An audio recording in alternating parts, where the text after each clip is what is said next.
이병철 창업주와 정주영 창업주에 이어서 그들의 가족 관계는 어땠을까? 두 집안의 가계들을 한번 살펴보도록 하겠습니다.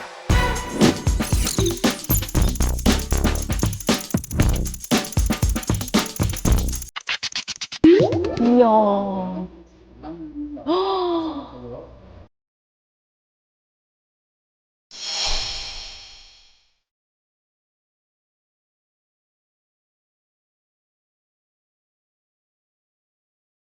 자, 정주영 회장은 팔남 3녀.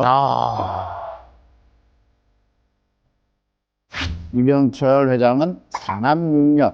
막상막하죠. 네. 자식농사는 뭐 두 집 다 풍년입니다. 풍년이죠. 또 그 시대가 또 자녀분들이 집안마다 많았던 그런 시절이죠. 우선 정 회장님의 가계도를 보면 21살에 당시 이제 15살이었던 같은 고향 출신입니다. 아하. 바로 변중석 여사와 네네. 결혼을 하게 되고요. 자식 욕심이 워낙에 많으셨어요. 네, 그렇기 때문에 슬하에 팔남 3녀를 두시게 됩니다. 네네. 그래서 이쪽은 이병철 회장님의 가계도인데요. 16살에 결혼해서 박두을 여사와 사이에 4남 6녀, 무려 총 10명의 자녀를 뒀습니다. 어마어마한 저 가계도긴 한데 요즘 같으면 아마 나라에서 주는 저 보조금 지원금이 엄청났을 야, 텐데. 많이 받으셨겠네요. 네. 사회적 문제 가장 큰 문제가 저출생인데 네. 근데 이제 저렇게 그 창업주가 있고 아들들이 있잖아요. 네네. 그러면 아들들이 몇째냐에 따라서 상당히 갈등 내지는 동업자처럼 이렇게 가는 경우들이 많더라고요. 그래서 예를 들면 첫째 아들 같은 경우는 보통 창업주랑 같이 뭔가 사업하는 동업자 느낌이 좀 있고, 근데 둘째는 내가 봐도 이거 물려받기 어려울 것 같거든. 그러니까 뭔가 이렇게 혁명, 쿠데타 같은 걸 해갖고 뭔가 뒤집으려는 사람들이 좀 나오고, 하여튼 이 아들들의 역학이 굉장히 좀 갈리는 그래요. 경우가 좀 많습니다. 그 결국은 이제 재벌 승계 문제 때문에 네. 그런 건데 네네. 뭐 그런 얘기들 하잖아요. 재벌에게는 자식이 왼수다. 왜냐면 삼 같은 경우에는 사실은 이병철 회장으로부터 삼남이 이건희 회장 넘어갈 때까지는 경영권 승계 문제가 없었어요. 깔끔했는데 이건희 회장이 다 경영을 하고 있는 와중에 이제 장남이었던 이명희 회장하고 이건희 회장 사이에 좀 분쟁이 좀 있었고.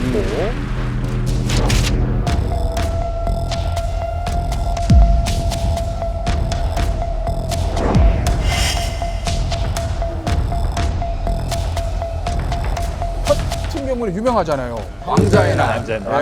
왕자의 난.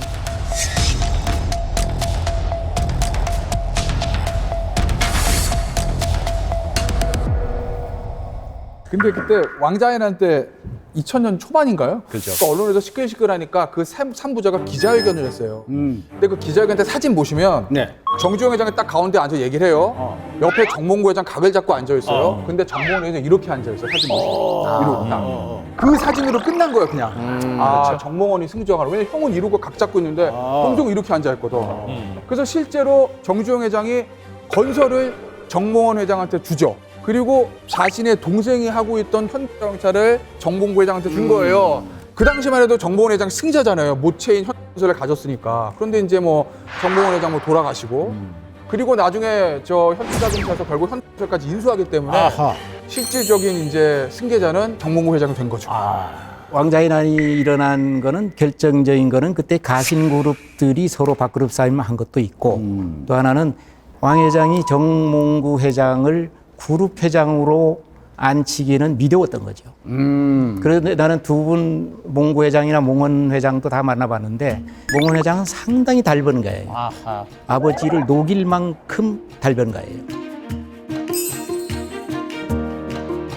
그래서 오남인 정몽원 회장한테 사실상 현 그룹을 적통으로 넘긴 거예요. 조선시대 때 적장자가 왕위를 잇는 게 별로 없죠. 별로 몇 명 안 돼요. 없더라고요. 예, 예. 거의 다 차남이나. 그거는 이런 관점에서 보면 됩니다. 재벌 총수는 기업이 우선이냐 자식이 우선이냐면 기업이 우선. 자식을 하나 잃더라도 기업은 못 내놓겠다. 이거예요. 하나의 왕권이거든요. 그러니까 내가 이룩한 이 왕국을 내 아들 중에서 누가 잘할 것인가. 이걸 판단하는 거예요. 자, 대한민국 경제계 두 거물이었던 이병철 회장과 정주영 회장, 세계 1, 2를 다투었던 두 사람의 관계 궁금합니다. 두 사람의 사이. 정주영 회장하고 이병철 회장하고는 이 출발점이 달랐잖아요. 부잣집아들과 흑수저. 그렇기 때문에 이병철 회장이 70년대 중반까지만 하더라도 정주영 회장을 같은 반열로 생각을 안 했어요. 70년대 중동 바람 불면서 현건설이 엄청나게 커지면서 삼성을 앞지르기 시작했잖아요. 그러니까 이병철 회장이 시기질 들어간 거예요. 이게 자존심이 상한 거죠. 그래서 전경련을 처음에 이병철 회장이 만들어서 나중에 70년대 후반에 정주영 회장이 정경련 회장 간 후부터는 아예 이병철 회장은 나타나지 않았어요. 정경련 회장이 가지도 않았어요. 그리고 유명한 얘기가 있는데 삼성에서는 다음 후계자가 이건희 회장으로 굳어져 있었단 말이에요. 두 형은 아웃돼 있었고. 근데 현재는 누가 회장이 될 것인지에 대해서 결정이 안 됐거든요. 우리 기자들한테 인터뷰를 할 때 정주영 회장이 했던 얘기는 어떤 기업은 작으니까 한 아들한테 줄 수 있지만 우리 기업은 너무 크기 때문에 한 아들한테 줄 수 없어. 이병철 회장 한번 비꼰 거죠. 그런 두 사람 사이에 운명의 한 분이 나타납니다. 바로 박정희 대통령입니다. 박정희 대통령이 그 두 사람 사이에서 어떤 역할을 주로 했습니까? 박정희 대통령 시절에 강남을 이제 개발하면서요. 네네. 이병철 회장과 정주영 회장의 사이가 완전히 틀어지게 됩니다. 아하. 네. 왜냐하면 1960년대 강남 지역은 상습적인 침수 지역이었어요. 네네. 지금도 뭐 침수 자주 되니까. 그래서 박정희 대통령이 두 사람을 불렀답니다. 어허. 그리고 소양강댐 건설 계획서를 한번 제출해봐라. 당시 소양강댐 건설은 경부고속도로, 서울 지하철 1호선 건설과 함께 3대 국책사업 중 하나였습니다. 이 공사는 소양강과 북한강이 합류하는 지점에 강물을 막아서 한강 하류 지역과 서울, 인천 지방의 홍수 피해를 막기 위해 건설됐는데요. 이병철 회장과 정주영 회장이 댐 건설을 놓고 맞붙게 된 것입니다. 두 사람이 이거 가지고 경쟁을 할 때 성격이 좀 드러나는 것 같아요. 성격이. 네네. 이병철 회장 같은 경우에는 해외에서 전문가들 불러갖고 견적 내봐. 아하. 계획도 좀 철저히 한번 해봐. 이런 거를 좀 준비를 했다면 정주영 회장 같은 경우에는 야 단가 낮춰. 그래서 이제 콘크리트로 안 하고 사력댐, 모래랑 자갈 섞은 그런 걸로 준비를 해가지고 둘이 붙었는데 네네. 정주영 회장이 콘크리트 중력댐을 했을 때 북한에서 댐을 때리면 바로 부서지기 때문에 이건 큰일 난다. 사력댐으로 하겠다. 그때만 하더라도 6.25 지난 지 한 15년밖에 안 된, 10몇 년밖에 안 된 때라서 그때 박정희 대통령이 정주영 회장 손을 들어줬어요. 소양강 댐이 네네. 결국에는 현대가 성장하는 데 굉장히 큰 도움이 됩니다. 소양강 댐 건설 때문에 돈 번 게 아니고 네네. 소양강 댐이 건설된 다음에 이제 한강이 이제 어느 정도 안정이 되면서 강남 개발이 시작되거든요.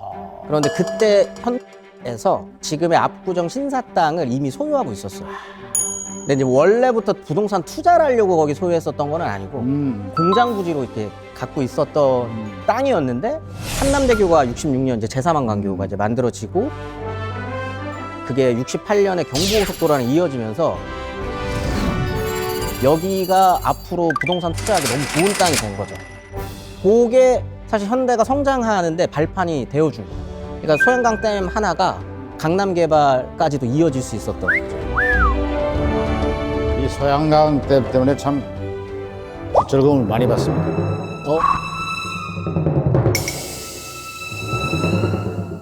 소양강에 좀 추곡 낚시터라고 낚시를 자주 합니다. 소양강을 제대로 막았기 때문에 저는 노현동에 살고 있거든요. 이게 맥락이 되네요. 연결이 된다. 예, 연결고리가 있습니다.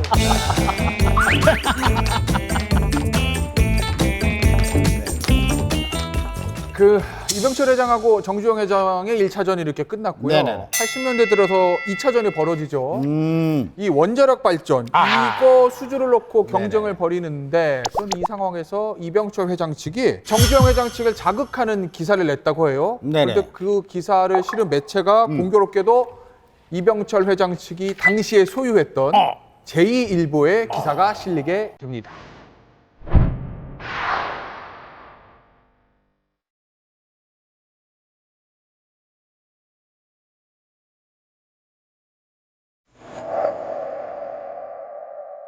먼저 때리는 거죠. 부실시공이다. 음. H에서 만든 거는 부실시공이고 이게 엄청난 국가적인 손실이 될 거다라고 이야기를 했는데 거기에 반박을 합니다. 아하. 정주영 회장 쪽에서 이제 반박을 하자마자 다음에 한 번 또 때려요. 제1부에서. 네. 그 이제 김포공항 건설도 이것도 부실이다. 라고 하면서 서로 계속적으로 공방전을 벌이게 됐죠. 두 회사 관계가 이제 굉장히 심각해진 거예요. 예, 그러다가 이거는 이 기업들끼리 그냥 싸우게 나서서 안 되겠다. 그래서 정치권에서 일단 중재에 좀 나서서 상황이 좀 마무리가 되는 건데 이 일 때문에 상당한 앙금이 좀 남았겠죠. 그러니까 그때 어느 정도 사이가 안 좋았냐면 삼면하고 현면 그 사이에서도 서로 말을 안 섞을 정도로 그래요? 그 라이벌 의식이 되게 세졌죠. 그래 나빠요. 그 정도였어요. 그러니까 그 사이가 안 좋았다고 하셨는데 그러면 이병철 회장과 정주영 회장은 돌아가실 때까지 서로 얼굴을 안 볼 그런 정도였나요? 아니에요. 돌아가시기 직전에 뭐 정주영 회장 고위원에 이병철 회장이 백자 항아리를 들고 가요. 관계가 안 좋았던 건 사실이에요. 그런데 거기에 이제 극적인 반전이 일어나요. 이병철 회장이 이제 그 큰 수술을 하신 다음에 거의 활동에 안 나타나셨어요. 뭐 머리도 빠지시고 이제 뭐 얼굴도 그런 모습을 보이기 싫어하셨던 때죠. 근데 휠체어를 타시고 뒤에 간호원, 주치의까지 동원해가지고 그렇게 수척한 모습을 가지고 정주영 회장 고위원에 나온 거야. 그래가지고 이제 가서 모시고 오니까 뭐 정주영이 깜짝 놀라겠네. 준비한 선물을 꺼냈는데 백자여야 돼요. 백자인데 그냥 백자가 아니야. 백자에다가 정주영 회장이 한국 경제계에 공헌한 헌신을 썼어. 얼마나 오래전에 기간을 가지고 준비했겠어요.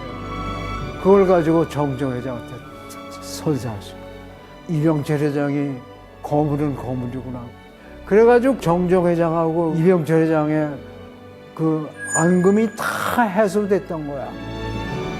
이병철 회장이 직접적으로 방문을 해서 아하. 어떻게 보면 전격 화해 모드로 바뀌었던 예, 굉장히 의미 있는 사진이 아닌가라는 생각이 아마 듭니다. 뭐 이병철 회장 입장에서는 본인의 감정 뭐 이것도 중요했겠지만 그거보다 본인이 이제 돌아가시더라도 후에 본인의 후계자 이건희 회장하고 정주영 회장이 뭐 향후 10몇 년 동안 협력해야 되잖아요. 뭐 그런 것들을 다 감안해서 저런 아마 발걸음을 한 게 아닌가 뭐 그렇게 좀 생각이 되죠.